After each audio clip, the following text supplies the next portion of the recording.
آج الحمدللہ قرآن مجید کی تکمیل ہو گئی ہے، مکمل قرآن پاک یہاں پڑھا گیا ہے، اور بعض خوش نصیب ایسے بھی ہوں گے جنہوں نے الحمدللہ تسلسل کے ساتھ اول سے آخر تک قرآن پاک سنا ہے الحمدللہ، اور بعض ایسے بھی خوش نصیب ہوں گے جنہوں نے کھڑے ہو کے سنا ہے، اور بعض ایسے بھی ہوں گے جنہوں نے کچھ سنا ہوگا اور چھوڑ کے چلے بھی گئے ہوں گے، مکمل نہیں سنا ہوگا۔ یاد رکھیں قرآن پاک کی آج تکمیل ہوئی ہے لیکن نمازوں کی تکمیل نہیں ہوئی، یہ ذہن میں رکھیں۔ یہ نہیں ہے کہ آج آپ کی نمازیں بھی مکمل ہو گئی ہیں اور کل سے پھر قرآن کی بھی تکمیل اور نمازوں کی بھی تکمیل، یہ نہ کریں۔ کسی بھی چیز کو اکٹھا کرنا بہت مشکل ہوتا ہے اور ضائع کرنا بالکل انتہائی آسان ہوتا ہے۔ آپ نے یہ 29 راتیں ہو گئی ہیں آج الحمدللہ، ان 29 راتوں میں آپ نے نمازیں پڑھی ہیں، روزے رکھے ہیں، قرآن پاک کی تلاوت کی ہوگی، بعض نے افطاریاں بھی کرائی ہوں گی اور اللہ کے راستے میں خرچ بھی کیا ہوگا۔ یقیناً انشاءاللہ اس کی رحمت کے امیدوار ہیں، اللہ تعالیٰ اس کا ہمیں بدلہ دے گا انشاءاللہ۔ لیکن ایسا نہ کریں کہ اپنی کی ہوئی نیکیوں کو اپنے ہی ہاتھوں سے ضائع کر دیں، یہ نہ کریں۔ دنیاوی چیزوں میں آپ دیکھتے ہیں کبھی بھی ایسا نہیں ہے کہ ہم اپنی جمع پونجی اکٹھی کر کے اور اپنے ہاتھ سے آگ لگا کے ہم اس کو جلا دیں، یہ نہیں ہے۔ بلکہ ہم کیا کرتے ہیں، آپ کو 1000 کا نوٹ ملا ہے اور وہ پھٹا ہوا ہے اور آپ کو خطرہ ہے کہ ٹکڑا الگ نہ ہو جائے، اولین فرصت میں آپ اس کو ٹیپ لگا کے اس کی حفاظت کریں گے کہ یہ میرے پیسے ضائع نہ ہو جائیں۔ جتنا نوٹ بڑا ہوتا ہے اس کی اہمیت زیادہ ہوتی ہے، اس کی حفاظت زیادہ ہوتی ہے۔ یہ دنیا کا مال و متاع، اس کی کوئی حقیقت نہیں ہے۔ میں نے خطبہ جمعہ میں بھی کہا تھا کہ اللہ پاک نے پورے قرآن پاک میں دنیا کی جتنی بھی چیزیں ہیں ان کو متاع کہا ہے۔ متاع کا معنی ہوتا ہے کسی چیز کو استعمال کر کے پھینک دینا، کسی چیز کو استعمال کر کے چھوڑ دینا، یہ متاع۔ اور کسی نے اس کی خوبصورت مثال دے کے دنیا کی حقیقت کو کہ بالکل دنیا کا ساز و سامان ٹشو پیپر کی طرح ہے کہ ٹشو پیپر آپ استعمال کر کے پھینک دیتے ہیں، حتیٰ کہ آپ کا استعمال کیا ہوا ٹشو پیپر اگر آپ نے پھینک دیا ہے تو آپ اس کو پھر نہیں اٹھاتے بلکہ آپ اس سے نفرت کرتے ہیں، اور اگر کسی دوسرے کا استعمال شدہ ہے وہ تو اور زیادہ متنفر ہوتا ہے۔ اور رسول اللہ صلی اللہ علیہ وسلم کا فرمان ہے کہ اگر دنیا کی قدر و قیمت اللہ کے ہاں ایک مچھر کے پر کے برابر ہوتی تو اللہ کسی کافر کو پانی کا گھونٹ نہ دیتا، اس کی قدر و قیمت کچھ بھی نہیں ہے۔ تو اس دنیا کی خاطر آپ اخروی زندگی کے اعتبار سے یہ جمع پونجی آپ ضائع کر دیں، یہ نہ کریں۔ اور رسول اللہ صلی اللہ علیہ وسلم کا فرمان ہے احب الاعمال الی اللہ ادومها وان قل، اللہ کو وہ عمل انتہائی پسندیدہ ہے جو ہمیشہ والا عمل، یہ نہیں ہے کہ 1 مہینہ کیا اور 11 مہینے سستے۔ اللہ کو وہ نماز قطعاً پسند نہیں ہے جو صرف رمضان میں آپ پڑھیں اور باقی نہ پڑھیں، اللہ کو وہ نماز پسند ہے کہ رمضان غیر رمضان آپ نماز کا کیا کریں، اہتمام کریں۔ محترم ساتھیو، یہ کتاب جو بھی آپ نے سنی ہے یہ کتاب لا ریب ہے، یہ کتاب ہدایت ہے، یہ کتاب موعظہ ہے، یہ کتاب شفا ہے، یہ کتاب رحمت ہے، اور یہ کتابیں ہر معاملے کی حل ہے، ہر معاملے کا ایک بہترین ذریعہ ہے کامیابی کی طرف جانے کے لیے۔ تو اس کتاب کو آپ نے سنا ہے، اگر سننے کے بعد پوری کتاب آپ نے سن لی ہے اور آپ کی زندگی میں تبدیلی نہیں آئی تو پھر تو یہ سننا مفید ثابت نہ ہوا۔ رسول اللہ صلی اللہ علیہ وسلم جب قرآن پاک پڑھتے تھے تو آپ کے جسم پر اس کی تاثیر ہوتی تھی، اور جو صحابہ کرام سنتے تھے ان کے جسم پر بھی اس کی تاثیر ہوتی تھی۔ اور خوش نصیب ہے وہ انسان جو قرآن پڑھتا ہے اور اس کی تاثیر اس کے جسم کے اوپر نمایاں ہے۔ اور خوش نصیب ہے وہ سننے والا جو قرآن سنتا ہے اور اس کی تاثیر اس کے جسم سے، اس کے قول سے، اس کے فعل سے، اس کے کردار سے، اس کے کاروبار سے، اس کی خوشی اور غمی سے اس کی تاثیر کے اہل ہے۔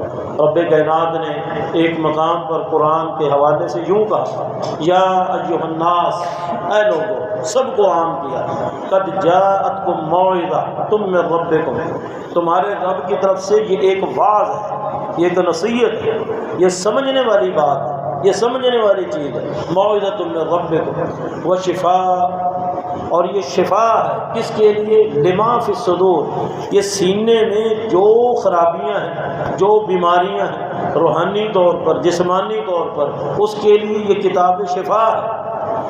آپ دوسری چیزوں سے شفا حاصل کرتے ہیں، کبھی اس کتاب کے ذریعے بھی شفا حاصل کریں، اس کتاب کے ذریعے۔ یقین جانیے دنیا کی کوئی میڈیسن وہ شفا نہیں دے سکتی جو اللہ رب العزت نے اس کتاب کے اندر شفا رکھی ہے۔ دنیا کا کوئی ڈاکٹر آپ کو وہ نسخہ نہیں دے سکتا جس کے ذریعے آپ کو وہ شفا حاصل ہو جو شفا اللہ پاک نے اس کتاب کے ذریعے رکھی ہے، بشرطے کہ آپ شفا لینے والے ہوں، حاصل کرنے والے ہوں۔ وہ شفا کل ما فی الصدور و ہدا، یہ کتاب ہدایت ہے، وہ رحمت، اور یہ کتاب رحمت ہے۔ شفا، ہدا اور رحمت۔ اور آگے چل کر پھر رب کائنات نے جو بھی کہا، قل بفضل اللہ وبرحمتہ فبذلک فلیفرحوا هو خیر مما یجمعون، یہ اللہ کا فضل ہے، یہ اللہ کی رحمت ہے، اس کے ذریعے آپ کو خوشی محسوس ہونی چاہیے۔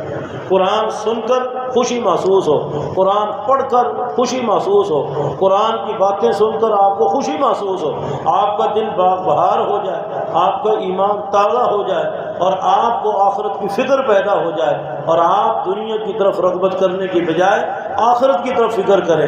اور اس قرآن کا تو یہ فائدہ ہونا چاہیے، قل بفضل اللہ وبرحمتہ فبذلک فلیفرحوا هو خیر مما یجمعون۔ تم ساری دنیا کی دولت اکٹھے کر لو، یہ کوٹھیاں بنا لو، بنگلے بنا لو، یہ ہر دنیا کا مال و متاع حاصل کر لو، اس سے یہ قرآن کا پڑھنا، پڑھانا، سننا، سمجھانا، عمل کرنا، یہ خیر، یہ زیادہ بہتر ہے۔ یہ دنیا فانی ہے، اور یہ آخرت کے حوالے سے قرآن کی جو تاثیر ہے، اگر اس کے نتیجے میں تمہاری زندگی تبدیل ہو گئی تو یہ اس دنیا کے مال و متاع سے کیا بہتر ہے۔ ایک واقعہ صرف آپ کے سامنے رکھتا ہوں اور بات کو ختم کرتا ہوں کہ جب انسان کو قرآن کے اندر شغف ہو، شوق ہو، لذت ملے، تو پھر دیکھیں انسان کو اللہ تعالیٰ اس قرآن کے ذریعے کتنی ترقی دیتا ہے۔ سعودی عرب کا واقعہ ہے، ایک شخص وہاں، اس کی زندگی ایسی تھی کہ پوری کی زندگی ساری کی ساری گناہوں میں گزر رہی تھی، کبھی چوری، کبھی ڈاکہ، کبھی ظلم اور زیادتی، کبھی کوئی گناہ، کبھی کوئی گناہ، اور پکڑا نہیں جا رہا۔ ہر گناہ کرنے کے بعد چھپ جاتا، نکل جاتا۔ اللہ کا کرنا ایسا ہوا کہ ایک غلطی کرتے ہوئے اسے گرفتار کر لیا، اور سعودی عرب کے اندر جب پکڑا جائے انسان تو اس کے بعد پھر اللہ قلیل ہی کو چھوڑتا ہے، ورنہ سزا اسے دیتے ہیں۔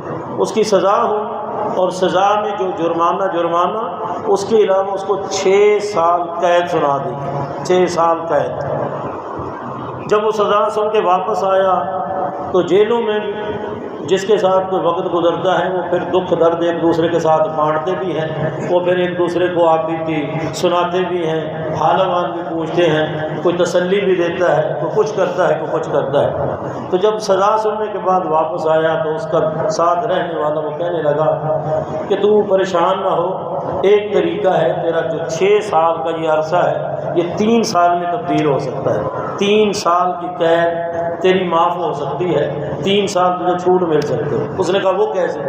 اس نے کہا اگر تو قرآن مجید مکمل یاد کر لے تو یہاں قانون ہے، جو 10 پارے یاد کرتا ہے اس کو 1 سال کی سزا معاف کر دیتے ہیں۔ اگر تو 30 پارے حفظ کر لے تو تیرے 3 سال معاف ہو جائیں گے، اور 3 سال مکمل کر کے تو چھوٹ جائے گا۔ اس نے کہا کہ اللہ کے بندے، میں نے تو زندگی میں کبھی نماز نہیں پڑھی، تو مجھے قرآن یاد کرنے کے حوالے سے کہتا ہے، میں کیسی اتنا 30 پارے یاد کروں؟ اس نے کہا وہ تیری مرضی، یہ طریقہ کار ہے، رہنا تو جیل میں ہی ہے، لیکن اگر تو یہ یاد کر لے گا تو تیرے 3 سال۔ کچھ دنوں کے بعد اس نے کہا چلو دیکھو تو صحیح، شروع تو کروں۔ اس نے شروع کیا، سورت بقرہ اس نے مکمل یاد کی، اس کا اپنا بیان ہے، اس نے ساری اپنی بیتی سنائی ہے کسی کو، اس نے پھر جس نے سنی ہے اس نے کتاب میں لکھا ہے۔ مولانا عبد المالک مجاہد جو مکتبہ دارالسلام سے تعلق رکھتے ہیں، انہوں نے یہ واقعہ خود سنا اور اپنی کتاب کے اندر انہوں نے یہ واقعہ مکمل رکھا۔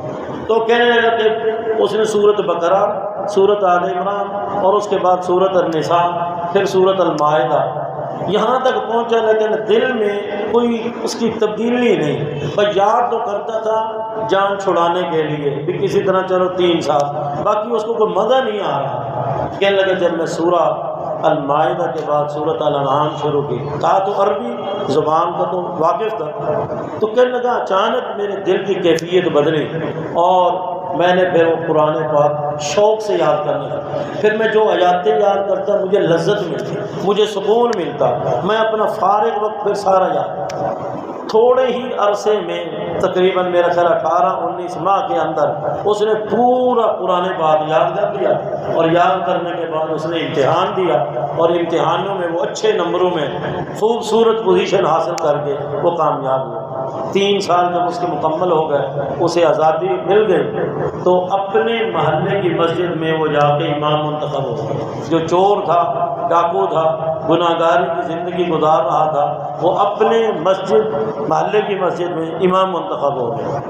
جب امام منتخب ہوا تو پھر آہستہ آہستہ شوق تو اس کو ہو گیا تھا، باقی چیزیں بھی اس نے پڑھنا یاد کرنا شروع کر دی، اور ترقی کرتے کرتے پھر وہ قانونی طور پر گورنمنٹ کے قوانین کے اعتبار سے پھر وہ اس مسجد میں جہاں امام اور خطیب اور امام مسجد وہ مقرر ہو گیا۔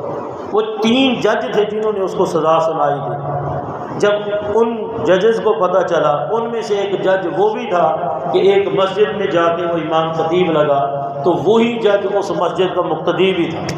تو اس نے پھر اسے فون کیا کہ میں آپ کو ملنا چاہتا ہوں۔ وہ ملا، اس جج نے اس کو پہچان لیا، لیکن وہ اس کو نہ پہچان سکا۔ بہرحال اس نے مبارکباد دی، دوسرا بھی ملا، تیسرا جو چیف تھا وہ بھی ملا، اور الحمدللہ وہ مسجد کا امام اور خطیب یہ کس چیز کی بنا پر؟ اللہ کا قرآن اور رسول اللہ صلی اللہ علیہ وسلم کا فرمان، ان اللہ یرفع بہذا الکتاب اقواما ویضع بہ آخرین۔ اللہ اس کتاب کے ذریعے چند اقوام کو ترقی دیتا ہے، اور جو اس کے مطابق عمل نہیں کرتے اللہ ان کو ذلیل کرتا ہے۔ معزز تھے وہ زمانہ میں عامل قرآن ہو کر، اور ہم ذلیل و خوار ہیں تارک قرآن ہو کر۔ آج مسلمان ہر جگہ جو پٹ رہے ہیں اس کی بنیادی وجہ یہ ہے کہ ہمارا عمل جو ہے وہ قرآن کے مطابق نہیں۔ یاد رکھیں، یاد رکھیں، یاد رکھیں، ہم اپنے ٹاپر بچے کو، ذہین بچے کو ہم ڈاکٹر بناتے ہیں، ہم انجینئر بناتے ہیں، ہم بڑی بڑی تعلیم دے کر اعلیٰ ڈگریوں کے حصول کے لیے ہم غیر ممالک میں بے بہا پیسہ خرچ کر کے ان کو بھیجتے ہیں، حتیٰ کہ ہم قرض اٹھا کر بھی ان کی تعلیم کے لیے وہاں ان کو بھیجتے ہیں۔ یاد رکھیں، اکثر ایسا ہوتا ہے کہ بچے کو ڈاکٹر بنا دیا، انجینئر بنا دیا، بڑی بڑی ڈگریاں دلا دیں، لیکن جب ماں باپ فوت ہوئے تو اس حضرت صاحب کو نماز جنازہ کی دعا نہیں آتی، نماز جنازہ کی دعا نہیں آتی۔ یقین جانیں، اگر آپ دنیا اور آخرت کا فائدہ لینا چاہتے ہیں تو کم سے کم آپ اپنے ہر بچے کو قرآن پاک ناظرہ تو کم سے کم پڑھائیں، ان کو ناظرہ تو صحیح آنا چاہیے، ان کی تجوید ترتیل وہ صحیح ہونی چاہیے، آپ ان کو قرآن تو پڑھائیں۔ قرآن خوانی کے حوالے سے ہمیں جو کام کرنا چاہیے وہ ہم کرتے نہیں۔ ہم نے ایک ہی طریقہ اختیار کیا ہے، مرنے کے بعد اصالِ ثواب کے لیے قرآن خوانی کا طریقہ کیا ہے؟ ان لوگوں کو بلایا جاتا ہے جو لالچی ہوتے ہیں، ان لوگوں کو بلایا جاتا ہے جو پیٹ پجاری ہوتے ہیں، ان لوگوں کو بلایا جاتا ہے جو مال و متاع کی خاطر آتے ہیں۔ آپ کبھی تجربہ کر لیں، آپ بچوں کو بلائیں قرآن خوانی کے لیے، اور ان کو نہ چاول کھلائیں، نہ ان کو پیسے دیں، نہ ان کو فروٹ دیں، نہ ان کو کپڑے دیں، نہ ان کو کوئی چیز دیں، اور پھر آپ تجربہ کریں کہ دوبارہ آتے ہیں نہیں آتے۔ آپ قرآن خوانی جو کرنے کی ہے وہ کرتے نہیں، آپ اپنی بچوں کو قرآن پاک کی تعلیم دلوائیں، قرآن پاک کی تعلیم دلوائیں، اور یہ وہ قرآن خوانی ہے کہ دنیا میں بھی فائدہ، برزخ میں بھی فائدہ، آخرت میں بھی فائدہ۔ اور کتنے خوش نصیب ہیں وہ لوگ جن کی اولاد قرآن کے قاری ہیں اور حافظ ہیں اور عالم با عمل ہیں۔ اگر عمل نہیں ہے تو پھر کوئی فائدہ نہیں۔ میں کہتا رہتا ہوں کہ پھر وہ گدھے سے بھی بدتر ہے جس کا عمل قرآن کے مطابق نہیں ہے۔ اگر عمل اس کے مطابق ہے تو پھر اللہ پاک نے ان کے والدین کو جو عزت دی ہے، قیامت کے دن جب تاج پہنایا جائے گا تو کیا وہ خوشی کا سماں ہوگا۔ جس کے کئی بچے قرآن پاک کے حافظ ہیں تو ان کو کتنے تاج پہنائے جائیں گے۔ یہ نہیں ہے کہ صرف ایک ہی تاج ہے۔ اگر آپ کے 4 5 بچے، 6 بچے، 10 بچے آپ کے قرآن پاک کے قاری اور حافظ اور عامل ہیں تو یقین جانیں آپ کو سب کی طرف سے تاج پہنایا جائے۔ کتنا بڑا اعزاز ہے، اور اس وقت کیا خوشی کا سماں ہوگا کہ جب کسی کو کہا جائے گا کہ یہ فلاں کا بچہ ہے، اس وجہ سے اس کے والدین کو اللہ کی طرف سے یہ اعزاز دیا جاتا ہے۔ یہاں اگر کسی کا بچہ میٹرک میں، ایف اے میں، بی ایس اے میں کوئی ٹاپر ہو اور اس کے لیے تقریب ہو، اس کو کمپیوٹر دیا جاتا ہے، پیسے دیے جاتے ہیں، بعض اوقات گاڑی دی جاتی ہے، بعض اوقات اس کو اسکالرشپ مل جاتی ہے، بڑا خوشی کا لوگ مبارکباد دیتے ہیں، ساری ڈگریاں ایک طرف، لیکن اللہ پاک نے قرآن کے حفظ اور عمل کی بنا پر جو ڈگری دینی ہے، جو اعزاز دینا ہے، اللہ کی قسم اس کا کوئی مقابلہ نہیں کر سکتا۔ کوئی ڈاکٹر مسلح پہ نہیں آ سکتا، کوئی انجینئر صرف انجینئر کی بنا پر مسلح پر نہیں آ سکتا۔ یہ مسلح کا وارث اللہ نے اس کو بنایا ہے جو قرآن پاک کا قاری ہے، اور وہ سب سے خوبصورت آواز میں قرآن پاک پڑھتا ہے اور اس کے مطابق عمل کرتا ہے۔ اللہ نے جو اس کو دیا ہے، رب کائنات کا فرمان ہے کہ قرآن یہ انسان کے لیے وہ اعزاز ہے کہ دنیا میں بھی عزت، آخرت میں بھی عزت، اور یہی قرآن کا حافظ اور قاری اور جو عامل ہے اس کو کہا جائے گا اقرا ورتقِ ورتل کما کنت ترتل فی الدنیا، کہ پڑھتا جا، چڑھتا جا، جہاں والناس کی سین ختم ہوگی وہ تیرا مقام ہوگا۔ وہ کیا اعزاز ہوگا، کتنا وہ خوشی کا سماں ہوگا۔ اس لیے آپ اپنے بچوں کو ضرور ڈاکٹر بنائیں، ضرور انجینئر۔